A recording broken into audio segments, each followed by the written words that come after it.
Hi everyone, welcome back. In this lecture, we're going to continue customizing our objects using code. We'll create attributes for the or and terms labels, similar to the header label. We can easily customize our labels as the design. Like the header, the term has two strings. The first is a regular string, and the second is a bold string. Okay, let's do some customizations for the or label. We set a font size and text color for it. Okay, we want to make it the center of the screen. So simply set the text alignment to center. All right, it looks great. Next, let's continue to work with the terms of service label. As we said before, it's very similar to the header label.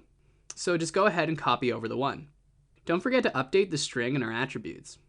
You can try to modify yourself. Choose a font size and pick a color. All right. We now have the regular string. The terms of service text should be a bold string, so let's create a new attribute string for it. And once we're done, just combine these two attributed texts into a attributed, then assign it for the terms label.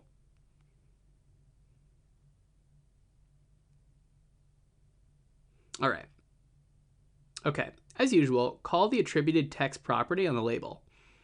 Then assign a value for it. It's going to be the attributed terms text. Let's see. Very, very good. The terms look nicely as our design. Okay, let's continue to design our buttons in the next video. See you then.